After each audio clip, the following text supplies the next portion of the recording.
Hey everyone on YouTube, I come to you to make an update on my pregnancy and to ask a couple of questions and to make a comment.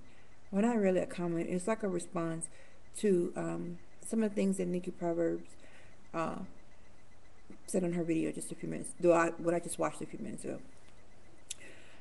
My first part is my update. I'm 36 weeks now. I turned 36 weeks today. I will be induced on Tuesday at 9 o'clock at night. The reason why I'm being induced is because I am measuring 43 weeks and I'm only 36 weeks. So I mean I have a lot of excess fluid. My placenta is aging and her umbilical cord is aging. And what they don't want to happen is that she stop getting the nutrition that she should get from the placenta. So far, so good. She's still doing fine. Everything is still going well. I don't have any major issues. I really have no issues at all with my baby.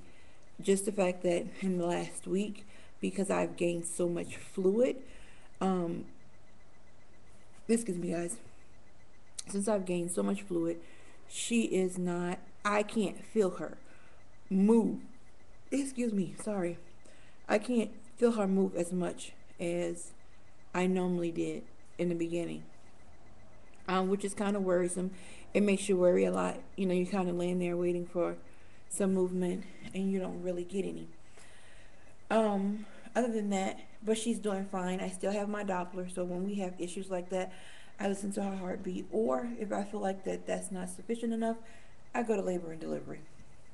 They know me on that floor. Anyway, she is only measuring, well, last week she was measuring 4 pounds 9 ounces. That was the estimation measurement for her, 4 pounds 9 ounces.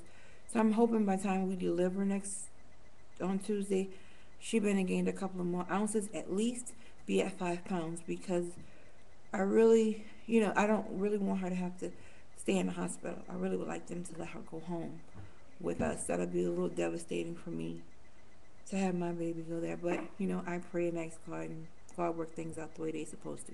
So I'll deal with that when that time comes. My husband is super excited. I told him today that we were being induced on Tuesday, and he damn near lost his mind. He was like, Tuesday? You sure Tuesday? And I'm like, yeah. So he's really excited. We can't really wait until see our precious little Layla next week. Well, they're inducing me Tuesday night, so that means I probably won't have her till Wednesday night, hopefully. Um, One of the things I have a question about is these little pills here. Can you see? See. These. The evening primrose oils. Oh, crap. Can you see them? There we go. I wanted to find out anybody who's used them. And the reason why I want to use them is because he wants to give me Cytotec that Tuesday night. But what he's saying is, since he's the doctor on call on Wednesday, he wants to give me the Cytotec so he can give me Pitocin on Wednesday. But if the Cytotec doesn't, or the Cervidil, whatever it is, doesn't soften my cervix, he's going to send me home and make me recheck in on Thursday night. And we're going to start the process all over again so that he can deliver me on Friday. So my ideal in my mind is that if I use these and not take them, I don't want to take them. I've seen a couple of videos where they say that they can stick them in vaginally.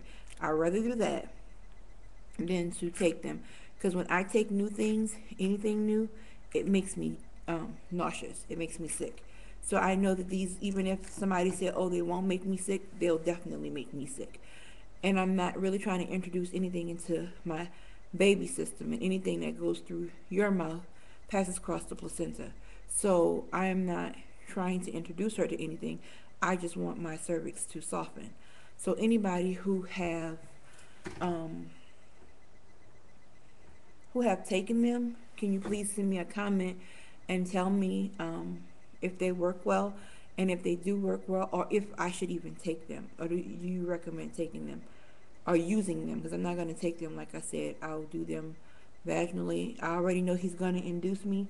All I want to do is soften my cervix enough so it'll give enough when we do the side attack, and it'll continue to soften, and maybe even I'll start to contract. And another thing, how many should I use?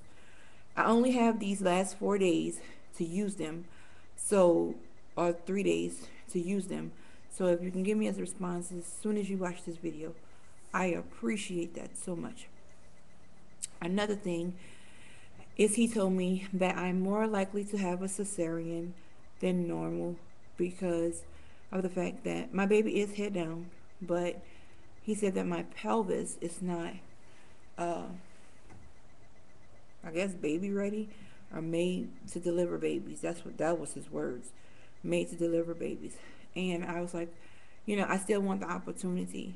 I mean, I don't know about nobody else on here, but when you go through all of what we've been through to conceive, you want to do everything you possibly can to get every experience out this pregnancy, simply because even if you can do IVF again or IUI again, or do another year and a half trying naturally, whatever the case may be, you still want whatever experience that you can get from this pregnancy, because you may not actually be able to get pregnant again.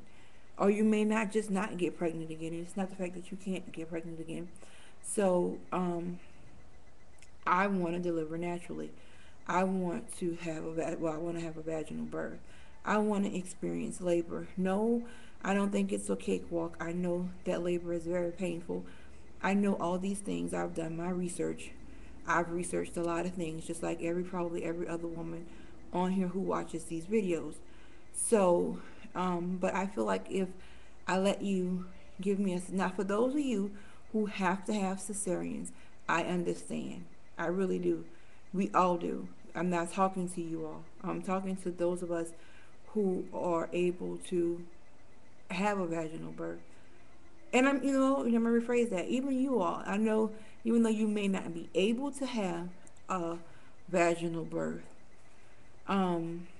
you would like to have one, just because you want every experience you can have.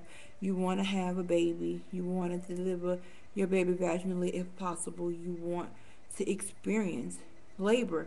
Even if you end up having a C-section, you want that experience. We all do. As women, we supposed to have that experience.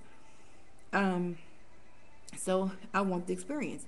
And if by some chance my baby doesn't pass, or we get fully dilated and she don't come out and he has to cut me, oh well, so be it. But I got the experience that I wanted. I don't want to feel like I've been cheated out of that just because he told me that my pelvis is not favorable for birth. We'll take that, we'll take that one day at a time.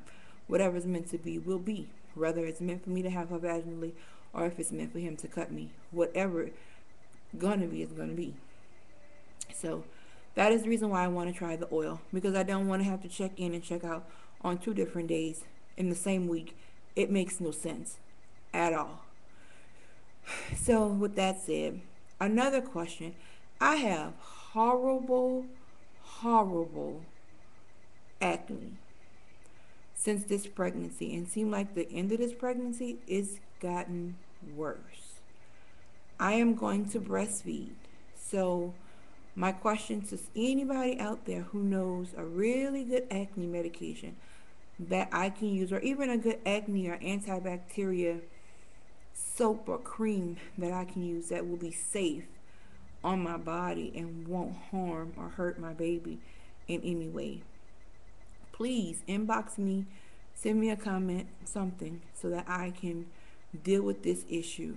I mean, I'm at the end of the road now. I really want to take care of this and get it over with. I've never had really bad skin, and now since I've gotten pregnant, hormones has been a killer on my body. I can't speak for everybody else, but for me, it's been horrible. So, anybody who has some answers to those questions, then let me know. I'm going to stop this video and do a part 2.